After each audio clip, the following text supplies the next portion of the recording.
bonjour à toutes, bonjour à tous. Il est 15h14, excusez-nous pour le retard. Je déclare la séance du conseil communautaire ouverte. Je vais faire l'appel nominal des conseillers communautaires. Monique Jean-Pierre présente, ce jour vendredi. Merci Hélène. Arnaud Suzanne. Barthélémy Philippe. Castel René. Joseph Jean-Paul. Riedler Edouard. Aubert Patricia donne son pouvoir à Daniel Alster. Alster Daniel. Clément Muriel donne son pouvoir à Madame Thibault. Granet Jean-Luc. Mazella Fanny donne son pouvoir à Monsieur Porcu. Porcu Robert. De Peretti Carole donne son pouvoir à Monsieur Migliaccio. Migliaccio Éric.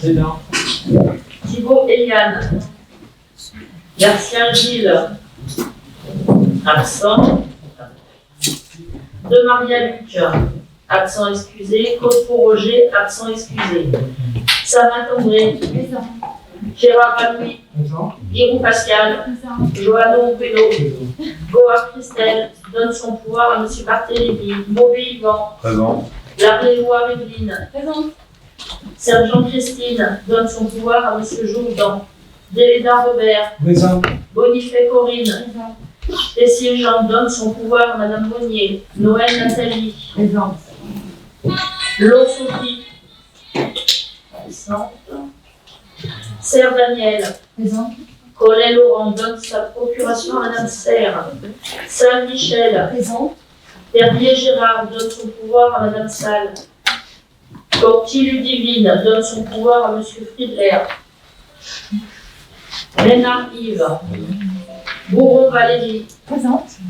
Rocheteau Philippe. Guérel Émilie donne son pouvoir à Mme Bourron. Et Bail Marc donne son pouvoir à Mme Arnaud.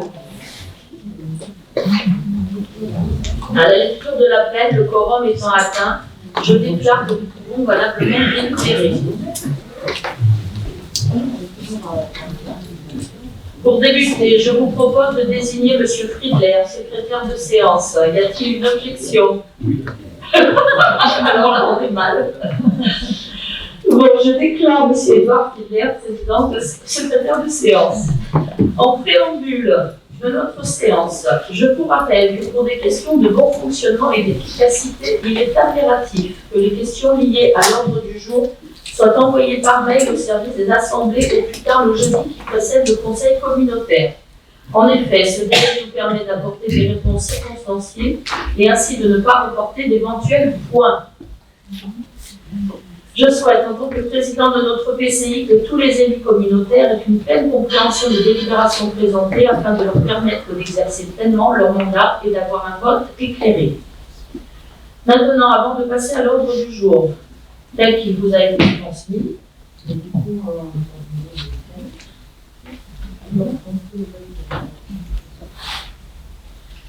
donc, on ne change rien puisque les intervenants pour la SPLM sont arrivés, donc on ne change pas l'ordre du jour. Par ailleurs, je vous propose de rajouter un point quand même à l'ordre du jour relatif à l'octroi d'une subvention exceptionnelle à l'association Traction Animale Provençale. Ce point vous a été donné en version papier. Y a-t-il une objection pour rajouter ce point? Pas d'objection, donc nous passons à la suite.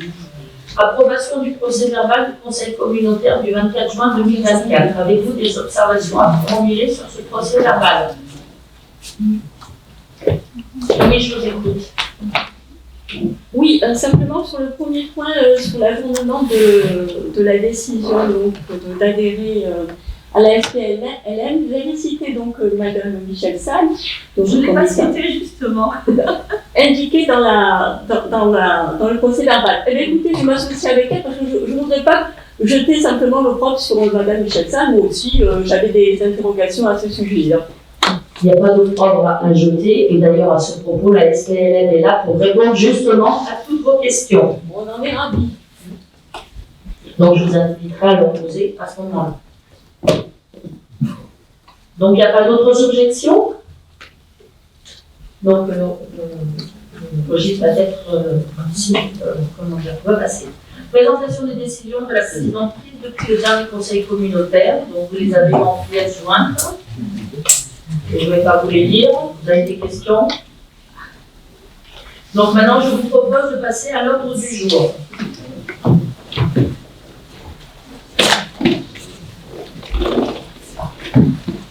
Alors, je vais vous faire une synthèse des délibérations 2024-82 à 2024-87 qui concernent les points 1 à 6. Vous n'y voyez pas d'inconvénient? Non, personne ne voit d'inconvénient. Donc, en application de l'article L 2224-5 du Code général des collectivités territoriales, l'autorité territoriale est tenue de présenter au Conseil communautaire les rapports annuels sur le prix et la qualité du service public, RPQS, d'assainissement collectif, d'assainissement non collectif et de distribution de l'eau potable. Ces rapports sont également destinés à l'information des usagers du service public qui seront par la suite mis à leur disposition. Il convient en conséquence de prendre acte des rapports annuels des délégataires et de la présentation des rapports 2022 et 2023 de ces trois services qui ont été présentés en commission consultative des services publics locaux CCSPL le 18 septembre 2024. Pas de remarque particulière. Nous allons passer au point numéro 7. Convention d'engagement partenarial entre la CASFP, la DGFiP et le service de gestion comptable de Saint-Cyr-sur-Mer. René Jourdan. Merci, Présidente. Donc, les services de la Direction départementale des finances, la DGFiP, et de la communauté d'agglomération Sud-Sainte-Baume se sont rapprochés afin de mettre en œuvre un partenariat renforcé visant à améliorer le service rendu aux usagers et à renforcer la coopération entre leurs services respectifs. Cette volonté commune prend la forme d'un engagement partenarial qui porte sur une offre de services diversifiés, marquant l'engagement fort du service de gestion comptable de Saint-Cyr-sur-Mer et de la direction départementale et de la DGFiP du Var, en partenariat, d'œuvrer un partenariat renforcé avec la communauté d'agglomération. Cette convention poursuit les axes suivants. L'axe 1, faciliter le travail de l'ordonnateur en développant et en enrichissant les échanges.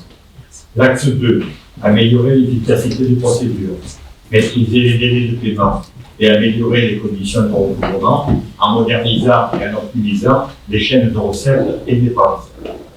L'axe 3, offrir une meilleure visibilité des comptes aux décideurs en améliorant la qualité comptable.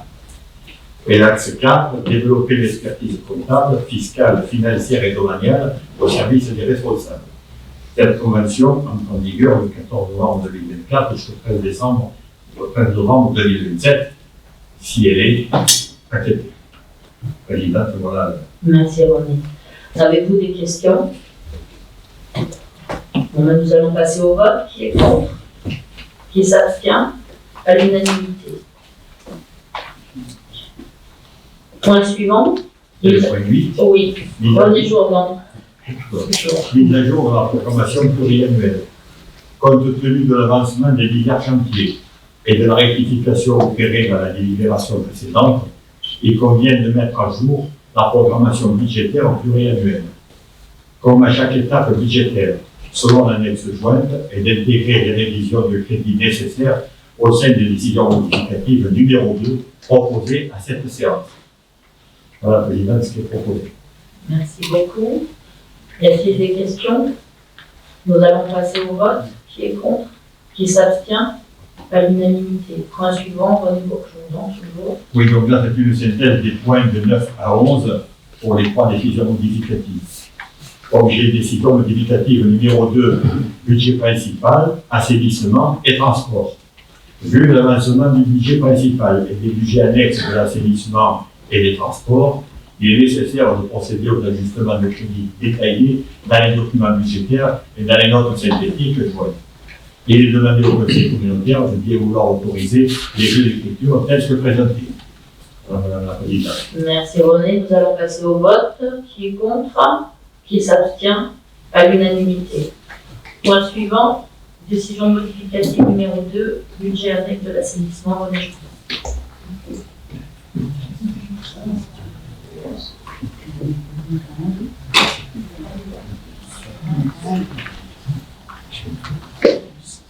En fait, la délibération que M. Bourdon vous a vue, ça.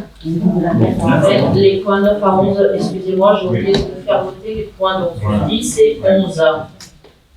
La question, donc unanimité pour les points donc 9, 10 et 11. Merci, monsieur.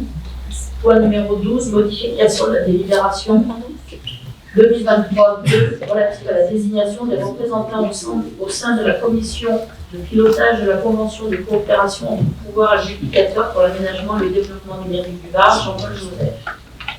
Oui, Madame la Présidente. Donc, les représentants, mais c'était moi-même, étaient André Samat suppléante. Et il est proposé que ce soit M. Rocheteau comme suppléant, avec l'approbation enthousiaste des deux protagonistes. Et je crois de vous-même, Madame la Présidente. Merci beaucoup. Y a-t-il des objections? Des votes contre? Je prends pas part. Je suis pas contre. Ne participe pas au vote plutôt. Merci. Adopté à la majorité.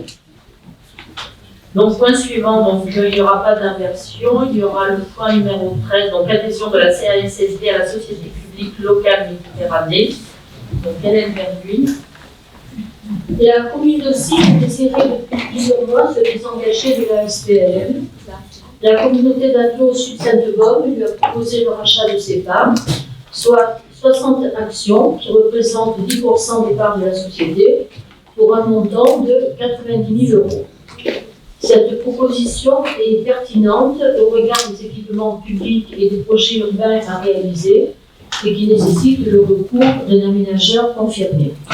La communauté d'agglo Sud-Sainte-Baume a saisi la SPLM par courrier le 30 mai 2024 afin de vérifier sa possibilité d'adhésion. Dans le but de faciliter l'adhésion de la communauté d'agglo Sud-Sainte-Baume et de soutenir dans cette démarche la commune de Signes, il est proposé que cette dernière cède à la communauté d'agglo les 60 actions qu'elle possède, représentant, comme déjà dit, 10% du capital social de la SPLM, soit 90 000 €, et également de désigner un poste d'administrateur afin de siéger au conseil d'administration de la SPLM. Pour rappel, le capital de la SPLM est de 900 000 €, prenant la forme de 600 actions à la valeur nominale de 1 500 €. Je vous propose donc d'accepter l'adhésion de la communauté d'agglo à la SPLM par le rachat des 60 actions de la commune de Signes. Et je vous propose également de désigner M. Jean-Paul Joseph comme représentant de la communauté d'agglo au sein du conseil d'administration de la SPLM.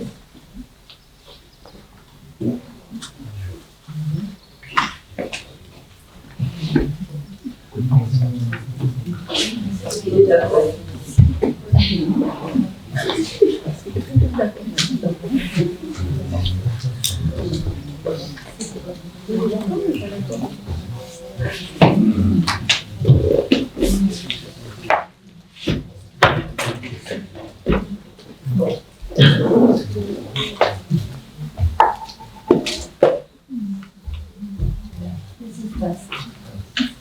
Ah, mais ça, c'est pas sûr. Mais si ça peut te faire plaisir. Bon, excusez-nous, là, par rapport à la délibération, nous allons changer le représentant. Donc, ce sera pas Jean-Paul Joseph, ce sera Hélène Verduin. Y a-t-il une objection? Pas d'objection. Donc, avant de passer au vote de la délibération, donc, les représentants, donc, par son directeur, M. Chabot, Laurent, et sur la directrice adjointe, Mme Buzancet, sont venus ici pour répondre à vos questions, donc Mme Saille, Mme Lardéloire, de manière à ce que vous soyez pleinement éclairés sur les fonctions, enfin toutes les questions que vous nous avez posées au précédent conseil communautaire. Vous pouvez donc avoir des réponses circonstanciées sur le plein exercice de cette concession, enfin de cette société publique locale. Alors, sauf que les questions que nous avions posées, c'était notamment sur l'état financier précis et récent de la SPLM Et je ne crois pas que nous ayons eu les éléments chiffrés qui nous aient été donnés. Donc, on demandait de savoir à ce jour quel était le montant de fonds propres, notamment, de la SPLM. Je ne sais pas qui est la SPLM. Voilà, bonjour monsieur, enchanté. Et c'est vrai qu'on aurait aimé avoir, parce que les états financiers qui nous avaient été donnés étaient des états financiers. Alors, je n'ai plus les éléments en main, puisque ça fait déjà un moment. Mais on aurait bien aimé savoir, à ce jour, à combien s'élèvent les fonds propres. Je crois que les éléments. Aujourd'hui, ils sont supérieurs au capital. Oui. Pas beaucoup. Hein. Je crois qu'ils sont 909 000 euros. Parce que les éléments qui nous avaient été donnés nous donnaient des fonds propres qui étaient inférieurs au capital. Donc c'est ça. Je pense que c'était il y a déjà un an et demi. Voilà. Ils sont supérieurs au capital. Mais si quelqu'un que vous donne, il faut que je lâche le micro. Non, mais non, moi je vous fais confiance. Moi je demandais simplement d'avoir ces états financiers qui me paraissaient normaux, d'avoir des états financiers à jour pour une telle décision. Donc aujourd'hui, chaque actionnaire se remettre en fin d'exercice en rapport d'activité, sur lequel on explique tout ça. Donc aujourd'hui, chaque actionnaire, il y a même 3 actionnaires au sein de la communauté d'agglomération, parce que vous avez les NOS, Signe et le conseil. Donc aujourd'hui, ces éléments ont été remis, mais ils n'ont pas encore été présentés au conseil municipal. Il y en a tous les éléments, mais il faut dire que les capitaux propres sont supérieurs au capital social. Et après, il y avait beaucoup d'éléments qui étaient des opérations en cours. Et voilà, et là-dessus, on aurait aimé avoir des éclaircissements. Le problème, c'est qu'on ne les a pas eus, si vous voulez. Donc, oralement, je ne sais pas si vous pouvez nous éclaircir ou pas. Autant que possible, on peut le faire. Vous savez, on a quand même beaucoup de communes actionnaires. On ne peut travailler que pour nos actionnaires, c'est le propre des sociétés publiques locales, au travers de concessions ou de mandats. Donc, c'est vrai qu'on peut vous répondre sur chaque concession en cours ou sur chaque mandat en cours. On peut aussi vous présenter la société, telle qu'on l'a déjà fait à plusieurs reprises, par vous, hein. Mais on peut la présenter et dérouler, et puis si vous avez des questions, on peut vous y répondre. Mais c'est vrai qu'on a même pas des activités, même sur les petites sociétés publiques, on a des activités assez variées, et c'est vrai que, bon, je comprends qu'il y ait des questions, mais il peut y avoir beaucoup, donc ça peut durer longtemps. Il n'y a pas de problème donc, de répondre à toutes les questions. Non, en fait, on ne demandait pas forcément des questions, on demandait simplement des éléments. D'accord. Donc, vous auriez pu aussi... Madame Serra, désolée, on n'entend pas votre... Non, simplement, notre demande portait sur des éléments financiers. Monsieur Chabot encore venu le ramener... Oui, non, et en fait, plutôt que de faire perdre du temps à tout le monde, il aurait peut-être été souhaitable simplement que l'on soit destinataire par exemple, du rapport du commissariat aux comptes, des choses comme ça. Voilà, tout simplement, c'est ce qu'on demandait, c'était pas autre chose. Alors, c'est des éléments qui sont publics. Donc, en fait, on a demandé justement aux représentants de la SPLM de venir pour que vous puissiez poser toutes les questions pour vous rassurer donc, à la nature de l'entreprise et de ses activités, de manière à ce que vous soyez pleinement... Madame la Présidente, l'examen d'éléments financiers demande, pour moi en tout cas, demande un travail préalable. Je ne peux pas spontanément regarder des éléments, enfin avoir des réponses de ce monsieur, qui est très pourquoi qui me les fait, mais si je n'ai pas d'éléments financiers sous les yeux, je ne peux rien en tirer, tout simplement. Après, c'est pas grave, hein, mais moi c'était pour l'intérêt global de la communauté d'Aiglo que j'avais posé ces Après, ces éléments sont publics, donc il n'y a pas de souci. Il n'y a pas de souci. Faisons confiance à la SPL. Après, en tant que conseiller municipal de commission, on ne va pas se faire un outil financier quand même. Déjà, on n'a pas le temps, on n'a pas les moyens. Bon, c'est des questions, en fait, pourquoi en fait on pose des questions et on commence donc à s'étonner de la promotion de SPLM, parce qu'en fait, c'était pas prévu. Oui, la société d'économie mixte, la présence de la société d'économie mixte n'était pas prévue, auquel cas on devait donc un peu plus. Bon, en tout cas, c'est très bien, Madame la Présidente. Non, c'est très bien, Madame la Présidente, pas de souci. Alors, pourquoi en fait on a ces interrogations? Parce qu'on lit la presse.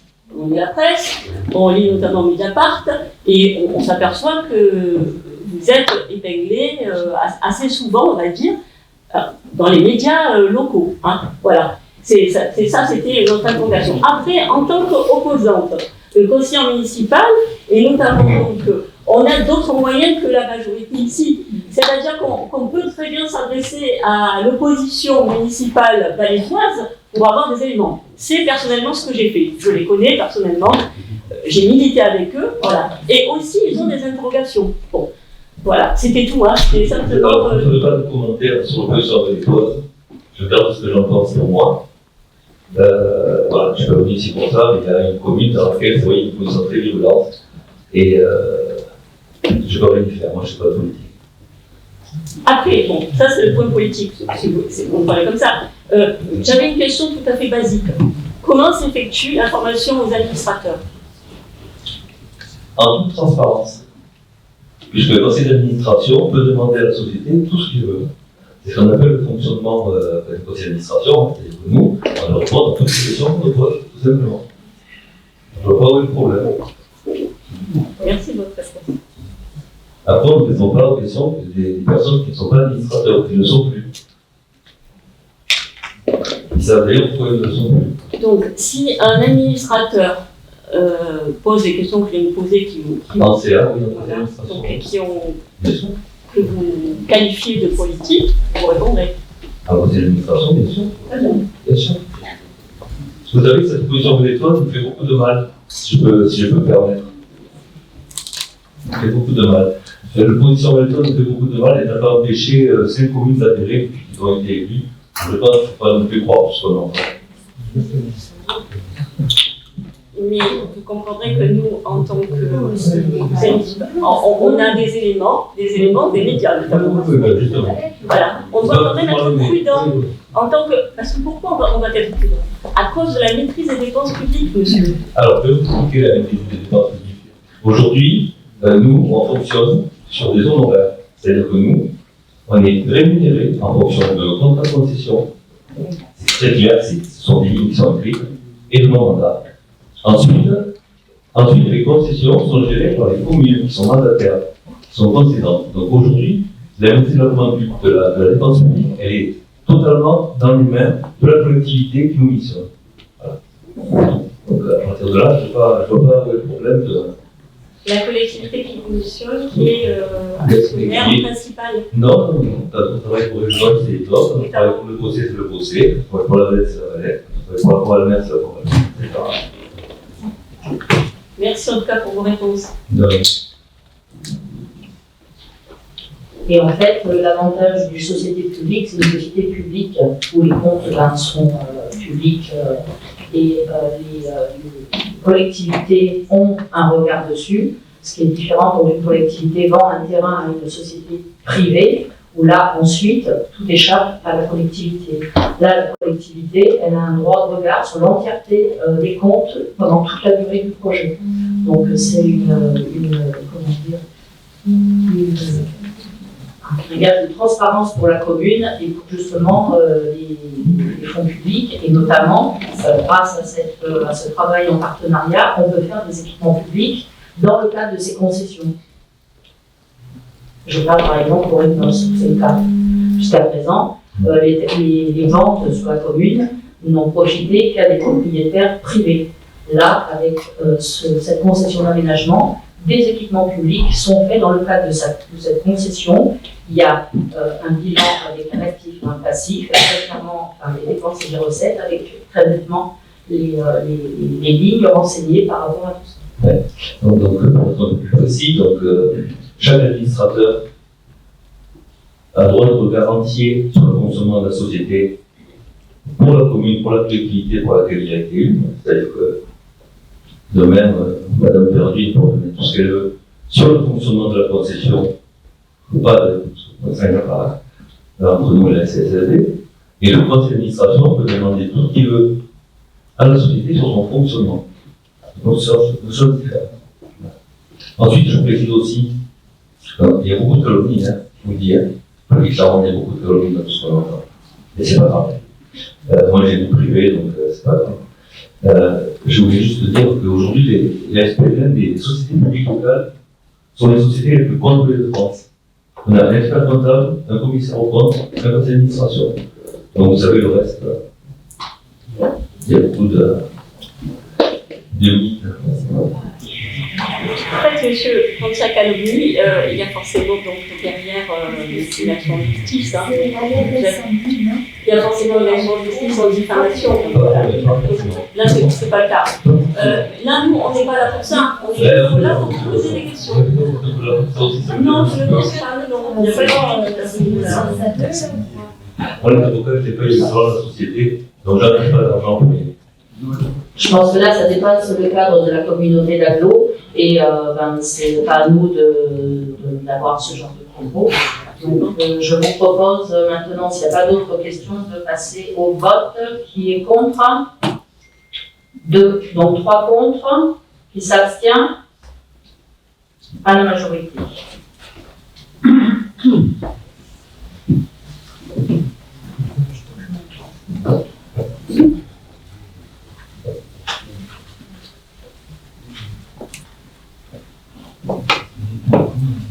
Point suivant, convention de partenariat CASSB-CERFAM, convention d'animation silvopastorale, Suzanne Arnaud.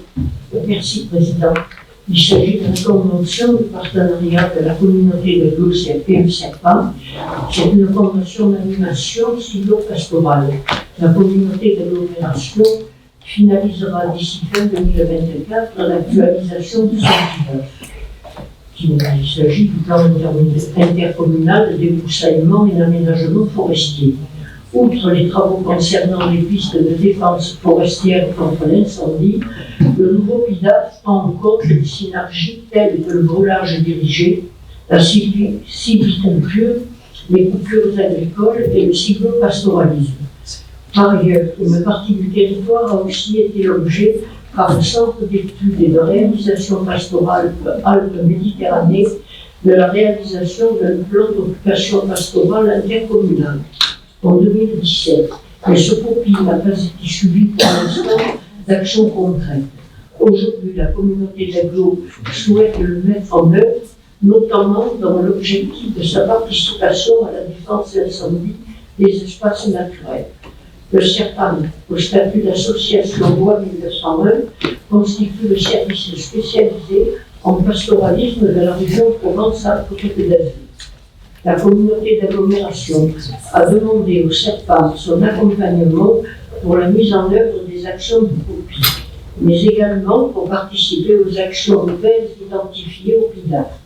Ceci pour l'ensemble du territoire de la communauté d'agglomération. Le coût d'une journée d'intervention du CERFAM est fixé à 750 € hors taxe, avec un nombre de jours annuels maximum d'intervention fixé à 15, soit une participation financière annuelle maximale de 11 250 € hors taxe, soit 13 500 € TTC. Le CERFAM facturera son intervention au nombre de jours effectivement réalisés, à l'achèvement de chaque année. La convention est conclue pour une durée de 3 ans, 2025, 2026, 2027, et entrera en vigueur à compter du 1er janvier 2025. Merci Suzanne. Y a-t-il des questions? Nous allons passer au vote. Qui est contre? Qui s'abstient? À l'unanimité. Point suivant. Convention annuelle de subvention entre la CASSB et l'Agence de l'urbanisme de l'aire toulonnaise et du Var, l'ODAN. Bruno Joallon. Merci.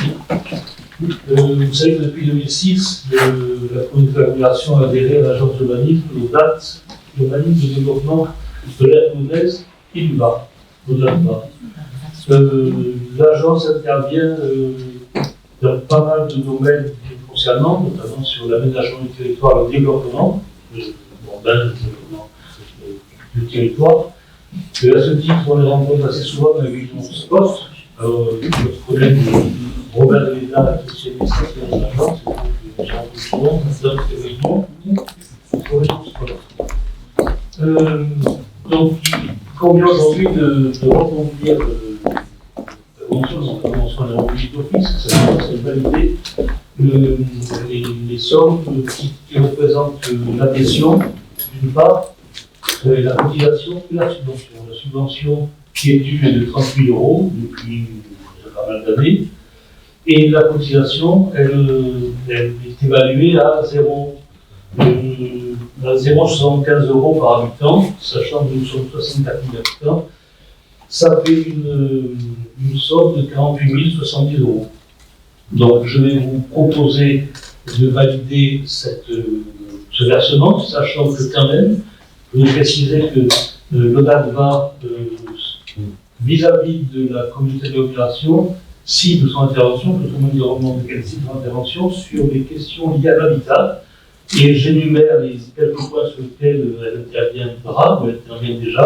C'est l'accompagnement dans la construction ou l'évaluation ou l'évolution du programme local d'habitat, des obligations qu'on a déjà avancé.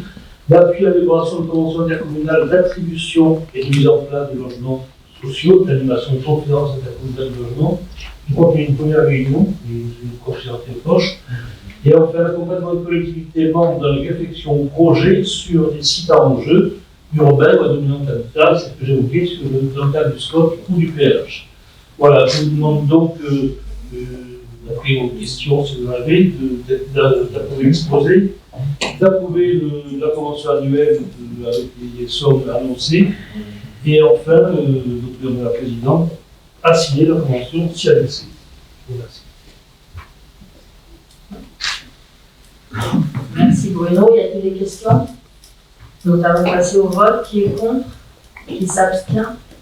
À l'unanimité. Point numéro 16. La mise en place de l'opération de revitalisation de territoire ORT, le Bosset, avenant convention cadre Petite Ville de Demain, Édouard Fricker. Merci beaucoup. Alors, dès août 2020, le Bosset a décidé d'adhérer au programme Petite Ville de Demain, qui correspondait à notre vision de territoire. Une convention a été signée en 2021. Et ce que nous proposons aujourd'hui, c'est de signer la convention définitive, parce que la convention définitive d'ORT, donc opération de revitalisation du territoire, devait obligatoirement comprendre un volet amélioration de l'habitat. Donc, je reprends, une étude a permis d'identifier plusieurs problématiques: besoin en matière de rénovation énergétique, accompagnement et veille auprès des copropriétés, nécessité de maintien à domicile des personnes âgées, lutte contre la vacance, pour lesquelles un dispositif d'amélioration de l'habitat peut être déployé. Donc on en parlera au point suivant. Ainsi, une OPH multisite lancée sur les communes du Bosset et du Castellet, pilotée par la communauté d'agglomération Sud-Sainte-Baume, a été lancée visant la mise en commun des ressources humaines, financières et techniques. Donc, la convention a été signée dès le 26 août et actuellement, le cabinet qui gère se met en place sur nos deux communes. Alors aujourd'hui, la ville du Bosset souhaite s'engager dans une convention ORT afin de bénéficier des effets leviers juridiques et fiscaux et d'amplifier la dynamique engagée depuis 2021 dans la poursuite du programme de revitalisation de son territoire communal.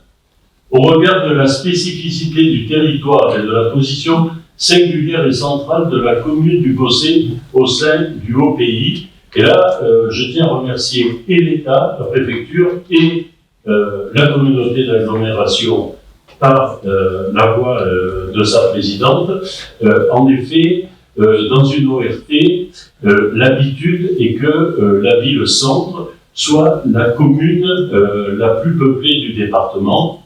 Vu la spécificité de cette affaire où le Bosset s'était positionné en tant que centre d'intérêt, centre de vie du Haut-Pays, il fallait obtenir une dérogation. Et d'ailleurs, on n'est que la 3e dérogation en France. Il y a une dérogation dans la région de Lille et une dérogation en Outre-mer. Donc c'était important de bien cibler cette spécificité de notre aglo. Et donc ça veut dire que notre aglo tient bien compte de la diversité du territoire. Donc, et compte tenu de la dynamique qui s'est engagée tant à l'échelle intercommunale que communale, le préfet, en date du 9 avril 2024, il a quand même fallu 4 ans, a émis un avis favorable à la demande de dérogation conjointe de la communauté d'agglomération et de la commune du Bossé. La présente convention avenant à la convention cadre PVD, donc la convention cadre, c'est ce qui a été signé en 2021, mais qui n'était pas encore ORT parce qu'il n'y avait pas de volet habitat, s'inscrit dans le cadre des opérations de revitalisation du territoire. ORT confirme la stratégie de territoire définie dans la convention cadre PVD, qui est une ville de domaine, acte le périmètre du secteur d'intervention et complète les actions de la convention cadre, notamment sur son volet habitat. Ce que j'expliquais, la convention ORT intégrera dans un premier temps la seule commune du Bossé, d'une durée de 5 ans. La convention pourra évoluer par voie d'avenant, évidemment ouvert à toutes les communes de l'agglomération. Voilà ce qu'on peut dire. On peut rentrer dans les détails, et ça vous les trouverez facilement sur Internet, des avantages qui peuvent être accordés à des communes qui adhèrent à l'ORT, et notamment, pour ceux qui connaissent, la possibilité de faire bénéficier des administrés d'un système de défiscalisation assez intéressant, dit de Normandie. Voilà. On va rentrer dans les détails, mais voilà ce que vous pouvez dire. Merci Edouard. Y a-t-il des questions? Nous allons passer au vote. Qui est contre? Qui s'abstient? À l'unanimité. Point suivant, avenant numéro 1 à la convention d'opération programmée pour l'amélioration de l'habitat, OPAH, municipalité Bossé de Castelet entre la CASFB, l'ANA et la commune du Bossé de Castelet. Il me dit se couper le micro. Edouard Filbert. Merci.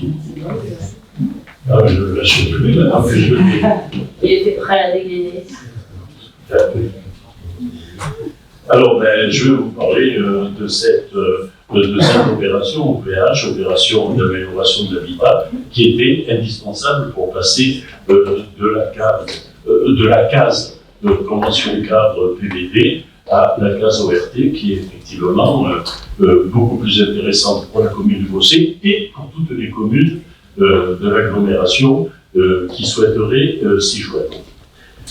Donc, l'avenant numéro 1 à la convention OPH multisite le Bossé le Castelet entre donc la communauté d'agglo, l'ANA et les communes du Bossé et du Castelet. Par délibération du bureau communautaire du 19 février 2024, la convention opération programmée pour l'amélioration de l'habitat OPH multisite le Bossé le Castelet entre la communauté d'agglomération Sud-Sainte-Baume, l'ANA et les communes du Bossé et du Castelet a été approuvée.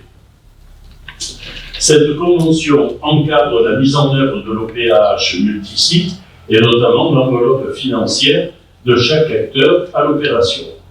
La communauté d'agglo, participant au suivi animation pour la durée de l'opération de 3 ans pour un montant de 75 000 €, il convient de préciser la clé de répartition entre la commune du Bossé et le Castelet comme suit: 15 000 € la première année, 5 000 € pour le Castelet, 10 000 € pour le Bossé, 30 000 € la deuxième année, 10 000 € pour le Castelet, 20 000 € pour le Bossé, et 30 000 € la troisième année, 10 000 € pour le Castelet, 20 000 € pour le Bossé. Cette répartition financière a été réalisée, alors non pas par amour, mais en fonction du nombre de dossiers par commune. Alors, juste un mot, cette OPH vise 3 types de propriétaires. Les propriétaires occupants qui ont des moyens extrêmement réduits, les propriétaires bailleurs qui décideraient de mettre leur logement en location dans le cadre social pour une durée d'au moins 6 ans, et des copropriétés relativement anciennes et dégradées. De plus, initialement, il avait été prévu que la communauté d'agglomération verserait annuellement la dite participation aux prestataires retenus par le groupement de commande. Or, les communes exécutant le marché, il convient de modifier les modalités de paiement du prestataire retenu par le groupement de commande en indiquant que les collectivités assurant la gestion financière intégrale du marché avec le prestataire, la participation de la communauté sera versée aux communes sur demande de leur part avec émission d'un titre de recette.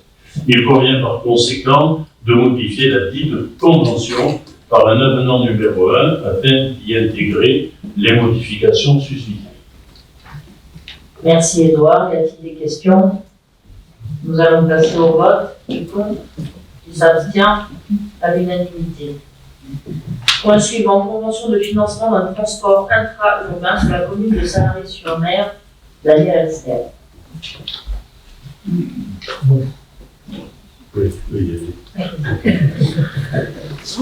La commune de Sanary-sur-Mer et la communauté d'agglomération Sud-Saint-Drôme ont convenu d'un partenariat financier dans le cadre de la mise en service du transport intra-urbain permettant le déplacement des personnes vers le marché le mercredi matin pendant les périodes estivales.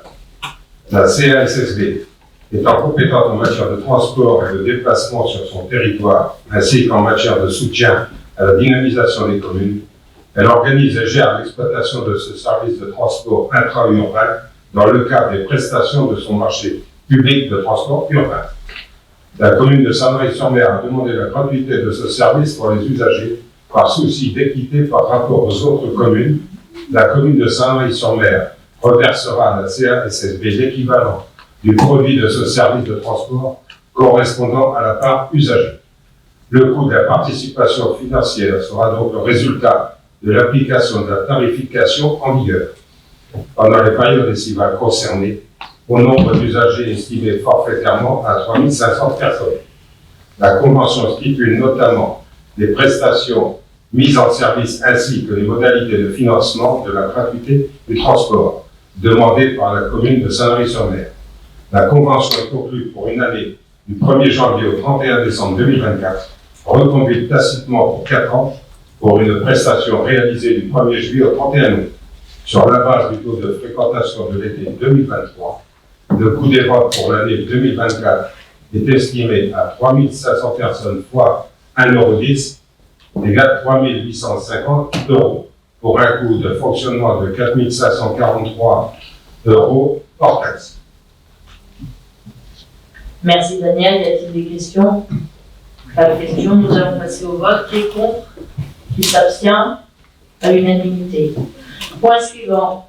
Convention de partenariat et de financement relative à l'enquête mobilité certifiée CEREMA EMC2 entre la métropole Toulon-Provence-Méditerranée et la communauté d'agglomération Sud-Saint-Drôme. Philippe Barthélémy. Oui, merci, Madame la Présidente, mes chers collègues. Effectivement, c'est TPM qui a engagé une étude de mobilité, et cette étude de mobilité, elle est certifiée CEREMA, c'est-à-dire avec un certain nombre de conditions sur la qualité des documents. Alors, cette étude est bien évidemment nécessaire pour l'actualisation du plan de mobilité de TPM, et elle couvre, vous en doutez bien, les déplacements urbains, les déplacements interurbains, le stationnement, tout ce qu'on trouve dans ce type de document. Alors, le périmètre, de manière tout à fait logique, couvre l'ensemble du bassin de la métropole toulonnaise, c'est-à-dire encore plus que le SCOT, puisqu'il y a 44 communes et il y a 600 000 habitants qui sont concernés. C'est une mine d'infos et c'est une étude qui a déjà produit une partie de ses effets, qui continuera à les produire jusqu'en 2035. Alors TPM a demandé à notre communauté d'être partenaire de cette étude et de participer à son financement La participation, pour nous, ce serait de 46 000 euros, j'arrondis, et le coût total de l'étude, c'est 1 124 000 euros. Mon avis personnel, c'est qu'il faut accepter, et avec enthousiasme, parce que pour nous, c'est très important, puisque vous savez que les plans de mobilité, c'est comme les PLU, ça se corrige au fur et à mesure, et donc on aura besoin de le réviser, et par conséquent, on aura besoin de toutes ces données, toutes ces informations. Moi, je crois que c'est tout à fait pertinent de la part de TPM de nous avoir fait cette proposition, et je crois que ça ne peut qu'éclairer ce qui se passe en ce qui concerne la mobilité chez nous. Merci Philippe. Y a-t-il des questions? Madame Salle, allez-y. Oui. Est-ce qu'il y aura moyen d'avoir des éléments au fur et à mesure de cette enquête de mobilité de grande ampleur? Alors la réponse, c'est oui, et je dirais maintes fois oui, puisqu'à l'intérieur du plan de mobilité, qui est le point suivant de l'ordre du jour, il y a toute une série d'informations statistiques qui proviennent déjà de l'étude en question. Mais sur l'étude globale, voilà, pas que sur Sud-Saint-Eubonne, on pourra accéder à ces éléments. Tout à fait, du moment qu'on est financeur, on a droit. D'accord, donc ce serait bien qu'on ait un retour l'ensemble des conseillers communautaires, si c'est possible. Tout à fait. Et je dois même dire qu'il y a régulièrement des réunions par rapport à cette étude auxquelles les fonctionnaires de l'AGLO participent. D'accord. Merci. D'autres questions? Nous allons passer au vote. Qui est contre? Qui s'abstient? À l'unanimité. Nous allons enchaîner tout naturellement vers le point numéro 20, arrêt du projet de plan de mobilité de la communauté d'agglomération Sud-Saint-Borne, Philippe Barthélémy. Oui, merci. Alors c'est effectivement une délibération qui est importante, puisque le plan de mobilité, c'est un document d'orientation et qui définit donc les axes de toute la politique de notre communauté d'agglo en matière de déplacement, mais également aussi en matière d'environnement, parce que les deux éléments sont liés. Vous savez que les transports, et c'est la même chose d'ailleurs pour l'habitat, tout à l'heure il a été fait allusion au PLH, c'est la même chose, sont des gros pourvoyeurs de gaz à effet de serre, et il faut donc une politique qui soit cohérente, à la fois sur l'habitat, et c'est tout un volet autre, mais également sur la dimension de la mobilité. Il faut donc qu'on se fixe des objectifs, il faut que ces objectifs soient raisonnables, et il faut mettre en œuvre une politique qui soit compatible avec ce que l'on peut faire, et bien sûr avec nos finances. Alors, le plan de mobilité, c'est un document qui est travaillé, je tiens à le souligner, depuis plusieurs mois. C'est-à-dire, ça arrive aujourd'hui au Conseil communautaire, mais il y a eu toute une série de réunions préalables. Il y a eu des contributions très intéressantes, d'ailleurs, à la fois des contributions d'élus qui ont participé à des réunions. C'est également des contributions de la société civile, puisqu'il y a eu des réunions avec des représentants des diverses communes. Et puis, je dois le dire, je dirais de manière tout à fait naturelle et pensée, puisque au niveau du service des transports de notre communauté d'agglo, Madame Roubaix est ici présente, je tiens vraiment à souligner le fait qu'elle a, pendant toute cette phase préparatoire, je dirais, mis en œuvre tout ce qu'il fallait pour que ça se passe le mieux possible. Voilà, donc je tiens vraiment à le souligner, puisque c'est une activité qui est une activité complexe. Cette activité complexe, elle a été faite, je dirais, avec beaucoup de serviabilité. Alors, à un moment donné, il faut s'arrêter, hein, et donc c'est le cas de la proposition qui est faite aujourd'hui. Il faut donc arrêter ce plan de mobilité, et à partir du moment où on arrête, ça ne veut pas dire que c'est fini, bien au contraire, ça veut dire presque que ça commence, puisque c'est la phase où le document va être présenté aux personnes publiques associées, y compris d'ailleurs même ça la TPM, qui forcément va être consultée de la même façon que la métropole de Marseille, de la même façon que Provence Verte, que chaque fois qu'on est, je dirais, dans une zone frontière, car évidemment la vie ne s'arrête pas aux frontières de la case, notamment en matière de transport. Alors, le document en question, il fera donc l'objet de remarques de ces personnes publiques, et puis, bien sûr, il y aura ensuite une enquête publique, et donc il y aura une remarque, je dirais, de tous ceux qui voudront bien, je dirais, émettre leur avis. Alors, c'est un document qui est volumineux. C'est un document de travail, bien sûr, et c'est un document qui aujourd'hui est arrêté, c'est-à-dire pas pour l'adopter, mais pour s'engager à l'adapter en fonction des remarques qui interviendront à compter d'aujourd'hui. Alors, il y a un document de base, il y a un rapport environnemental. C'est fondamental, ça, parce qu'on ne peut pas faire de la mobilité sans en même temps, je dirais, faire de l'écologie, c'est normal. Et puis, il y a un rapport sur l'accessibilité, voilà, puisque c'est un document, je dirais, qui doit respecter toutes les normes, et notamment en termes d'inclusion. Alors, ce document de base, si je veux, je dirais, le résumer, je dirais qu'il y a 7 chapitres. Je vais me limiter aux chapitres.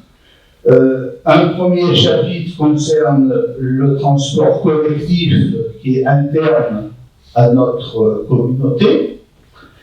On a eu un exemple tout à l'heure, la délibération sur Saint-Marie.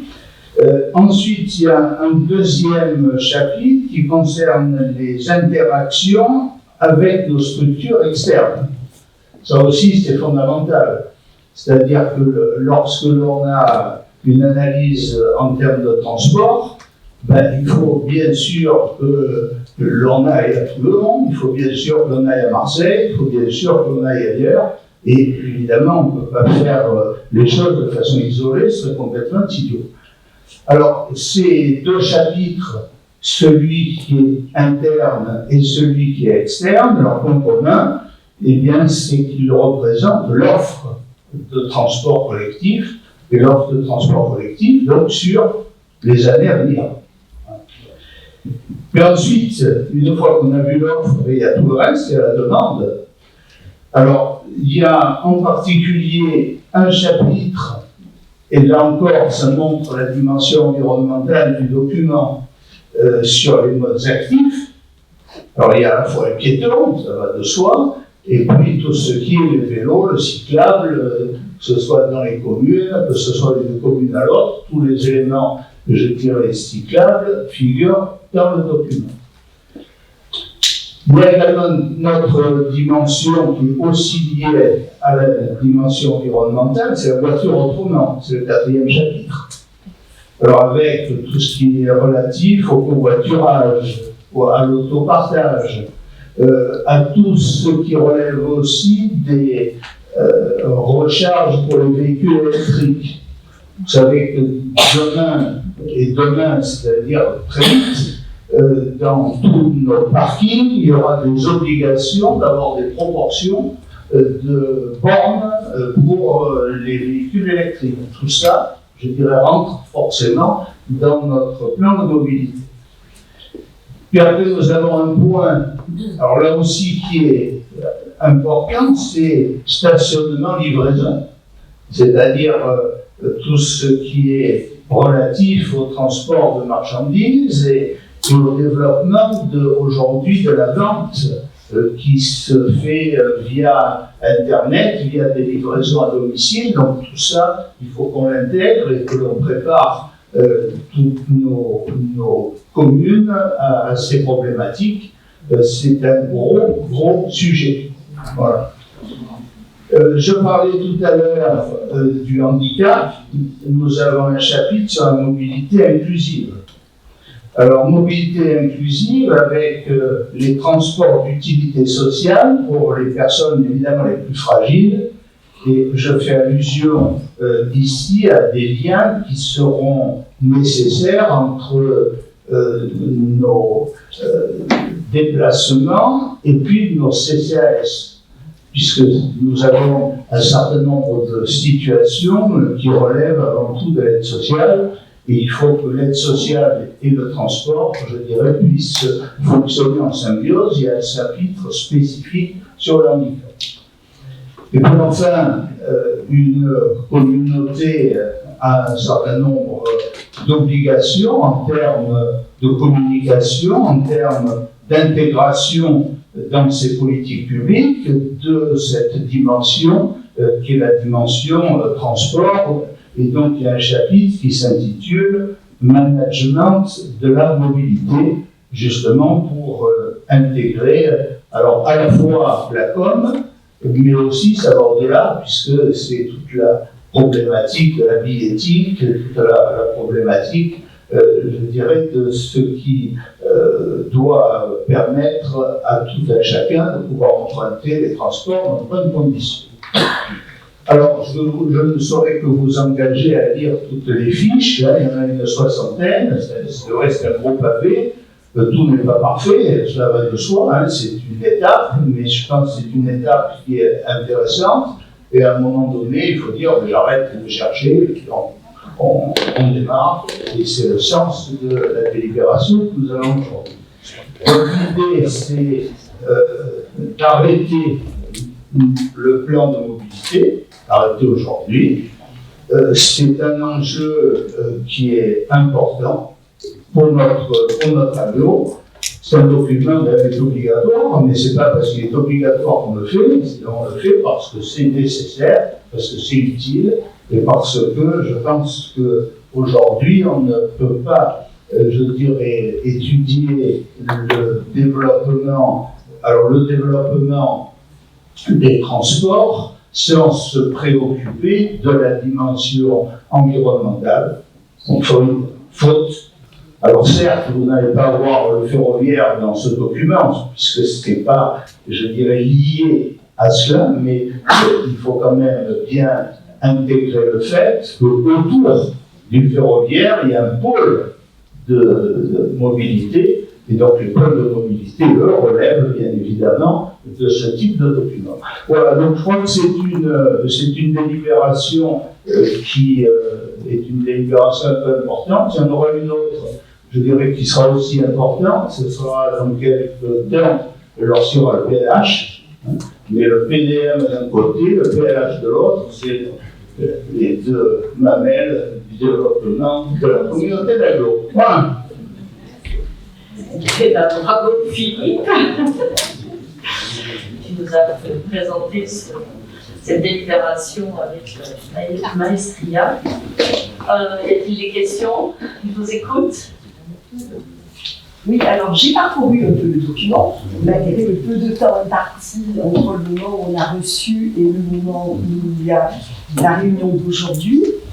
Alors le document, Philippe Barthélémy a raison de le souligner, il est très intéressant, notamment sur sa partie diagnostic.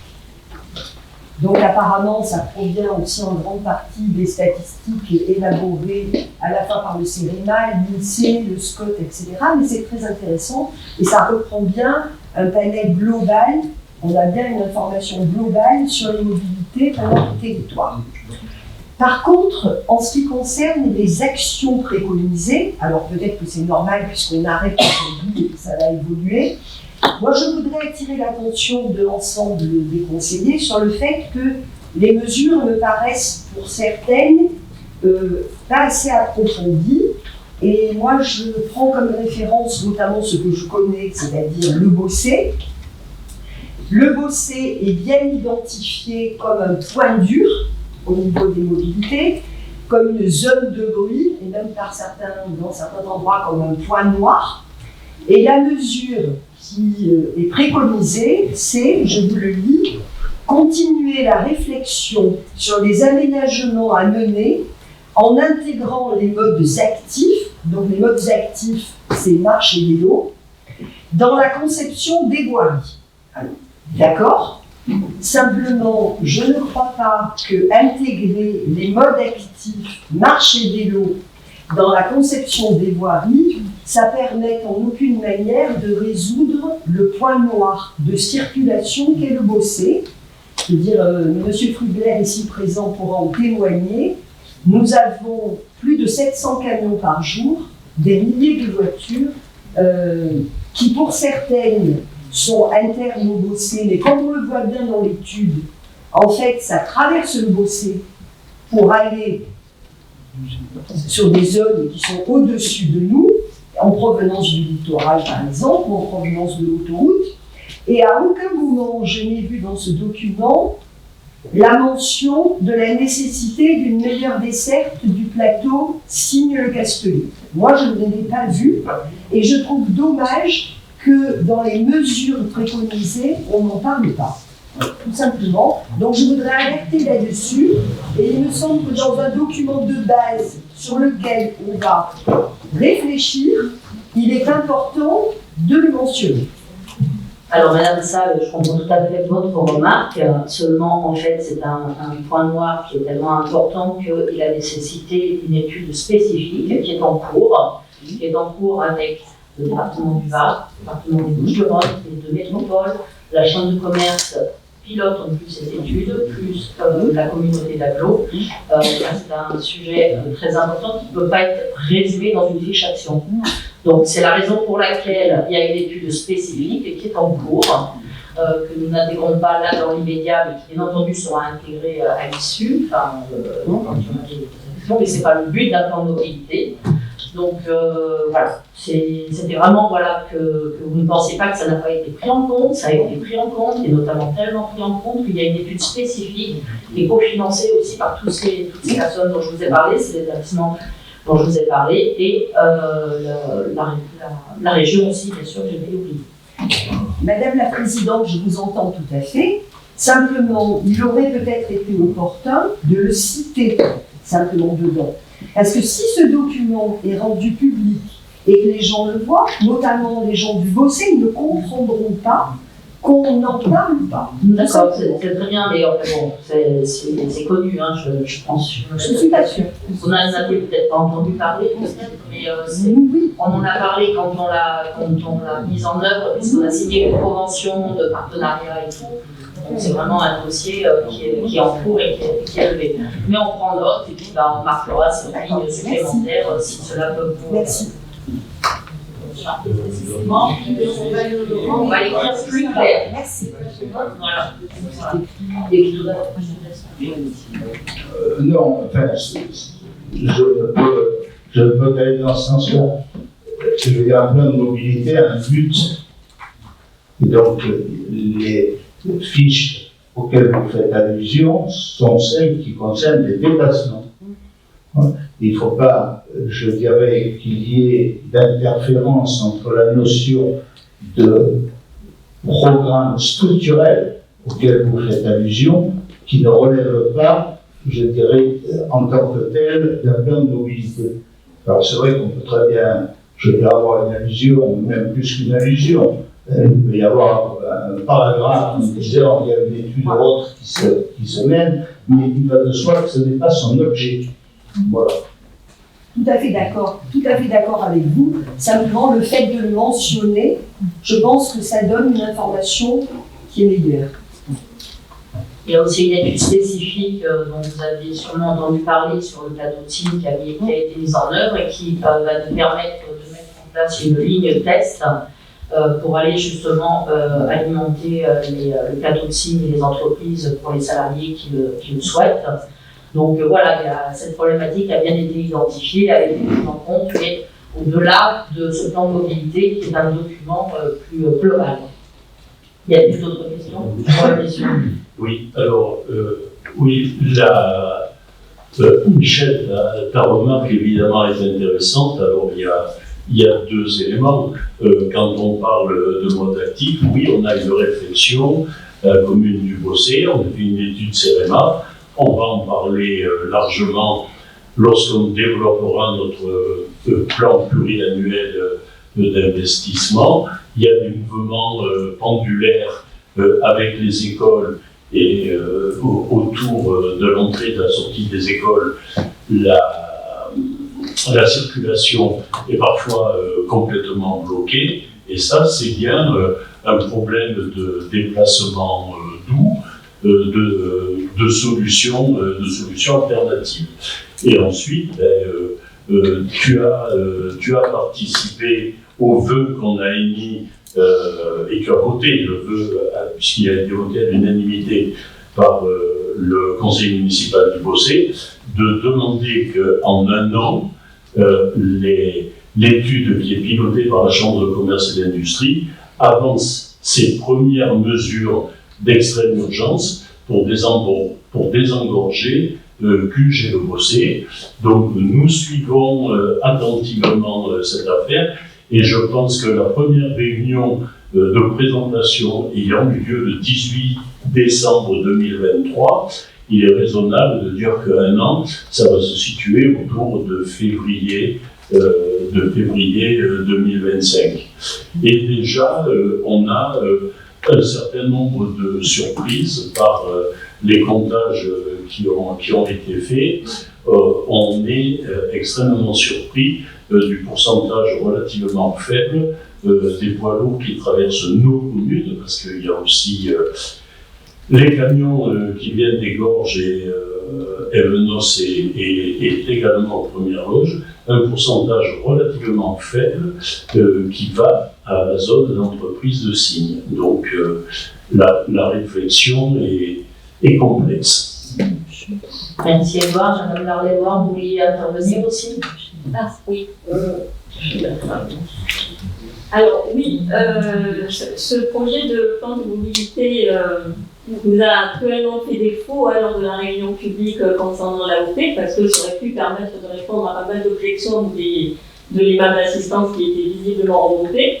Moi, personnellement, évidemment, je trouve qu'on est très en retard. Là, vous connaissez, monsieur le maire, ma grande admiration pour les pays d'Europe du Nord, voilà, c'est à ce niveau-là. Et donc, comme on a pris du retard, la question que je pose, c'était de savoir donc quel délai l'enquête publique pourrait avoir lieu pour qu'on puisse disposer des éléments qui nous permettraient un petit peu on va dire, pas d'éduquer, mais en tout cas d'informer les Saint-Cyriens notamment qui sont opposés à avoir donc un développement des transports collectifs et qui s'opposent justement au déplacement de la gare. Or, développement de transport collectif, ça suppose forcément donc d'agrandir, de développer le pôle multimodal. Voilà.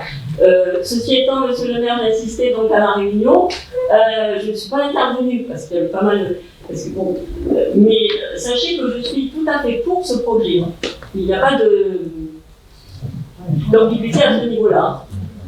Non, merci beaucoup, madame.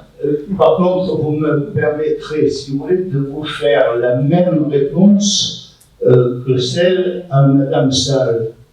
C'est-à-dire que l'une comme l'autre, si vous me permettez cette expression familière, vous évoquez des problèmes structurels et ce n'est pas l'objet d'un plan de mobilité. C'est-à-dire qu'il va de soi que lorsque l'on prend le Bossé, ça a été rappelé à l'instant, il y a une problématique qui est fondamentale, je dirais, de traverser la commune. Quand vous prenez Saint-Cyr, vous avez une problématique très importante qui est celle des ponts pour permettre le cheminement entre les diverses parties nord et sud de la ville. Tout ceci sont des gros éléments d'infrastructure, mais ces gros éléments d'infrastructure relèvent bien évidemment d'autres documents que, à proprement parler, le plan de mobilité. Voilà, donc c'est la même réponse, si vous voulez, à votre question. Par contre, je crois que l'intérêt du plan de mobilité, c'est de donner un certain nombre d'orientations, mais ces orientations s'inscrivent dans des structures, lesquelles structures, elles, je dirais, relèvent bien évidemment d'autres éléments. Voilà, simplement la petite remarque que je me permettais de vous faire suite à votre intervention. Et moi, je voulais rebondir là, sur l'intervention de Madame Salle. En page 91, la mesure continue la réflexion sur les aménagements à mener au regard du point de vue du Bossé en intégrant les modes actifs. Dans la Madame Salle, vous m'entendez? Donc, mesure, dans action E3, page 91, mesure, continuer la réflexion sur les aménagements à mener au regard du point de vue du Bossé en intégrant le mode actif dans la conception des voiries. Donc ça, c'est le titre. Ensuite, le giratoire central du Bossé représente un point important dur en matière de congestion et de sécurité routière. Ce point dur est intrinsèquement lié à la desserte du parc d'activité du plateau de Signes. À l'initiative de l'État et avec le soutien de la région, la Chambre de commerce et d'industrie du Var et les collectivités locales concernées se sont accordées sur le principe de réaliser une étude d'opportunité et de faisabilité pour analyser les enjeux de circulation et opportunités possibles afin d'améliorer les accès au parc d'activité du plateau de Signes. Ces deux mesures visent à continuer la réflexion partenariale menée dans ce cadre pour aboutir à la mise en œuvre de solutions répondant aux enjeux de congestion routière, mais également de sécurité routière et d'ambiance urbaine. Ce dernier point étant également lié aux infrastructures proposées au mode actif, nous devrons être pleinement intégrés dans la réflexion et lors de la potentielle conception des voiries. Donc en fait, c'était beaucoup plus détaillé dans le document que ce que vous aviez lu. Voilà, d'autres questions?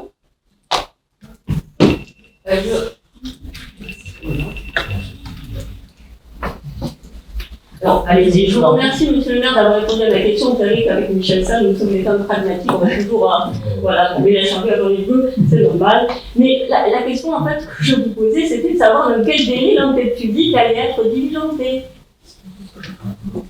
Alors là, vous avez des règles administratives, c'est-à-dire que les documents, s'il est arrêté dans quelques secondes, ils seront ensuite transmis aux personnes publiques. Les personnes publiques ont un délai, je crois, c'est 2 ou 3 mois pour réponse, et puis suite à cela, il y aura l'enquête publique. Voilà, donc l'enquête publique, il faut, je dirais a priori, elle aura lieu au moment du printemps. Voilà, et donc ça permettra d'adopter, je dirais, définitivement le document, en tout cas dans le courant de l'année 2025. Voilà. De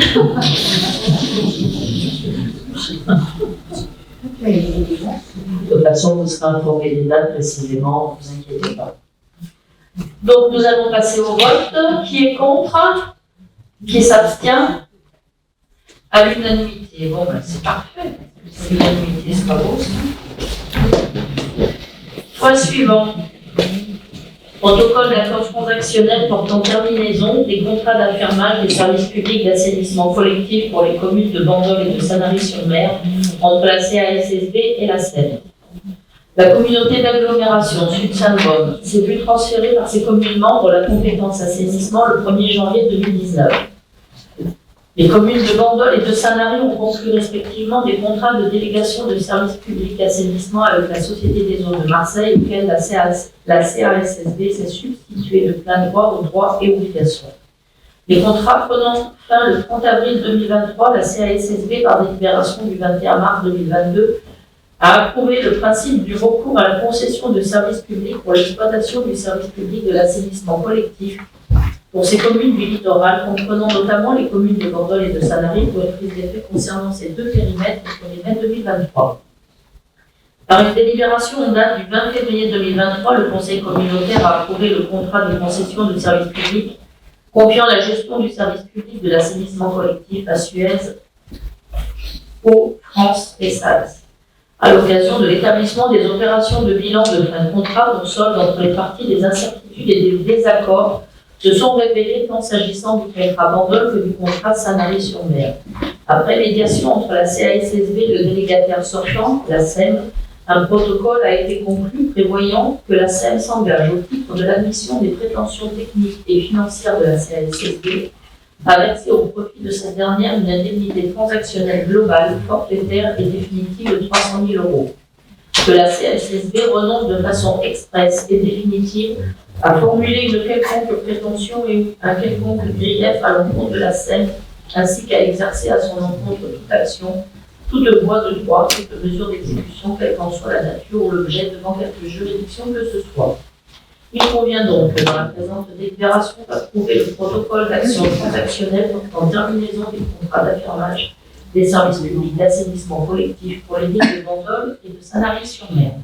Je tiens, avant que vous votiez, à saluer le travail des services de l'agglomération qui ont travaillé justement sur cette fin de contrat et qui permet à l'agglomération de pouvoir récupérer une somme à l'issue de ces contrats.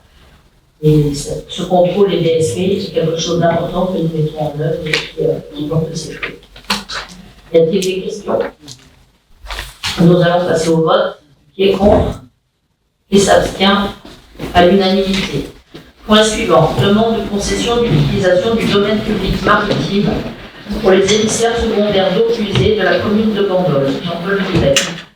Oui, Madame la Présidente, donc on est toujours dans les concessions. Là, il s'agit de demander la concession d'utilisation du domaine public maritime pour les émissaires secondaires du réseau d'eau usée de la commune de Bandol. Il y aura une enquête publique et de manière contemporaine, il y aura également une enquête publique, un dossier loi sur l'eau pour le projet de réhabilitation de ces émissaires secondaires du comité de la commune de Bandol. Pourquoi la demande maintenant? J'ai eu la réponse et je souhaitais venir de nous l'avoir apporté. C'est tout bêtement parce que la DPN nous l'a demandé maintenant. Voilà, donc tous les détails possibles que je pourrais vous apporter, qui m'ont été donnés par le sous-prévenu, et je pense que on va s'arrêter là. Merci Jean-Paul. Y a-t-il des questions? Nous allons passer au vote. Qui est contre? Qui s'abstient? À l'unanimité. Point suivant, abrogation de la délibération 2024-052 portant sur la signature de la convention avec la Chambre d'agriculture sur les actions du PAPI PCT et approbation de la nouvelle convention entre la CASNV et la Chambre d'agriculture du Var pour la réalisation des actions du PAPI PCT concernant les zones agricoles. Jean-Luc Gravel.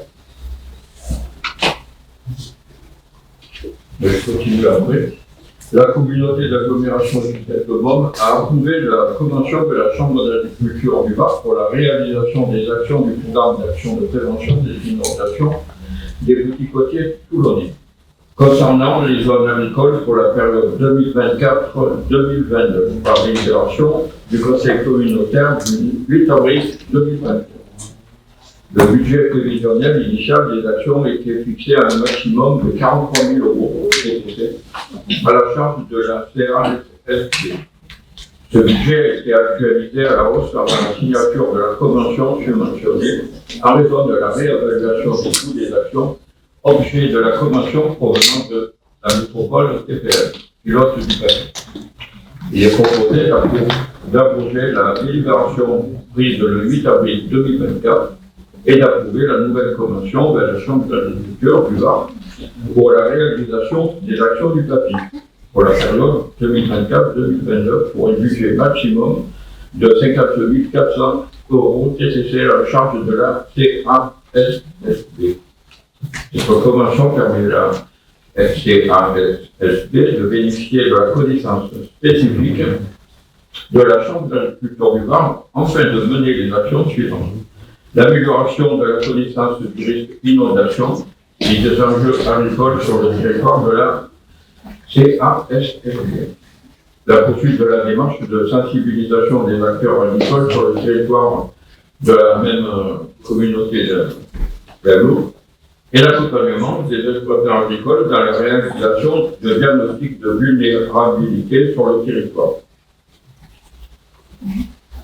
Voilà. Merci Jean-Luc. Y a-t-il des questions? Nous allons passer au vote. Qui est contre? Qui s'abstient? À l'unanimité.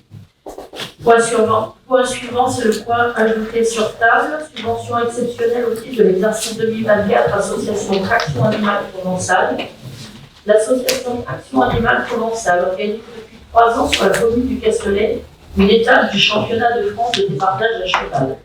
Cette association a sollicité la communauté d'agglomération sur Sainte-Baume le 30 septembre 2024 pour une subvention exceptionnelle de 4 500 € au titre de l'exercice 2024, en exposant les difficultés financières imprévues auxquelles elle fait face suite au désistement de son partenaire principal. Considérant que cet événement qui rassemble des compétiteurs et un public venu d'Allemagne, de Belgique et de Suisse participe ainsi à l'attractivité du territoire communautaire et à son développement touristique, il est proposé au Conseil d'accorder une subvention d'un montant de 4 500 € à cette association pour cet événement. Y a-t-il des questions? Nous allons passer au vote. Qui est contre? Qui s'abstient? À l'unanimité.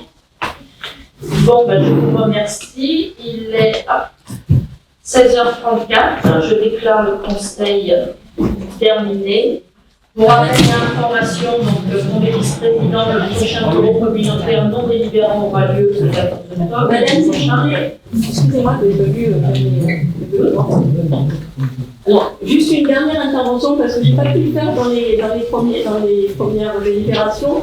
C'était le Covid et puis j'étais en train de signer. Donc concernant l'assainissement de nos collectifs, je vous signale qu'il est dans un excellent journal local qui est par matin. Il y a un article donc qui est paru samedi qui met donc l'épilogue concernant le contrôle d'assainissement non collectif et le combat mené par le collectif Juste Prix. Voilà.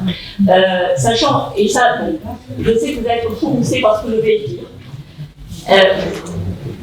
Le responsable de Conadé n'a pas encore versé ce qu'il devait, ce pourquoi il a été condamné. Hein. Et donc je rappelle que l'élu doit être exemplaire. Voilà. C'est comme nous. Comme nous. Comme nous. Comme nous tous, madame, bien entendu.